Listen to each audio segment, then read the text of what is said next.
Hello friends, welcome back to my channel. So today we will discuss about what is Node.js process model and actually how Node.js works, how Node.js internally works. So in the last video we have discussed what is Node.js and what are the advantages of Node.js, and also we have discussed who uses Node.js like PayPal or some other companies uses Node.js. So today we will discuss about Node.js process model. So in this video I will compare process model with our traditional web server model. So let's start without wasting our time. So first I will tell you about what is traditional web server model and how it works, right? So in the traditional web server model, each request is handled by a dedicated thread from the thread pool, right? So there are suppose there are 3 threads and 3 requests. So each request is handled by each thread 1 is executing request 1, thread 2 is executing request 2, and so on, right? And suppose if no thread is available in the thread pool at any point of time, then the request waits till the next available thread. So suppose there are 4 requests and only 3 threads available, so request 4 have to wait for next available thread, right? So that is our normal traditional web server model. And one more important point is there, like dedicated thread execute a particular request and does not return to thread pool until it completes the execution and return to the response, right? So that is our web server traditional model. Now we will see what is Node.js process model. So there are some differences if we compare with traditional model. So same here is our Node.js process, Node.js web server. There are some requests and it is a single thread model, and here is event loop. So let's start with the Node.js process model. So basically it's a single process and the application code runs in a single thread, right? And that's why it needs less resources than other platform. So that is one reason, right?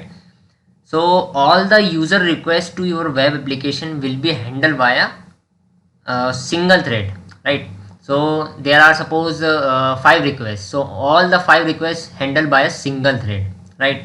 How it can be handled? So all the input output work or long running job is performed asynchronously for a particular request. So suppose request 1 occurs, so what will happen? Thread 1 start executing it, and suppose request 1 needs some input output operation, so it goes into the event loop, right? We will talk about event loop, what is event loop and what is libv library in the next video, but we will not going into the deep, right? So request 1 is going into the event loop for input output operation, and when it completes then response back for request 1, and same for the request 2. So when request 1 goes into the event loop, at that point of time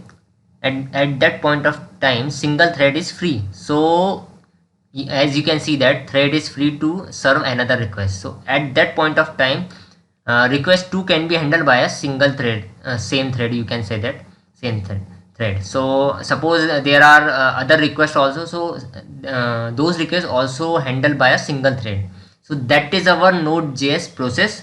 So you can say that this single thread does not have to wait for the request to complete and is free to handle the next request. So when asynchronous input output work completes, then it processes the request further and sends the response, as you can see that I have already talked about. So I just give you a small you can say that definition of event loop. So basically an event loop is constantly watching for the events to be raised for an asynchronous job and executing callback function actually when the job completes, right? And it uses internally like you can say that libv library, and internally it uses C++ thread pool, right? We will talk about later in this tutorial what is libv library, what is event loop in detail, right? So we will not go into the deep. So this is our Node.js process model. Now as you can see that it is our Node.js architecture.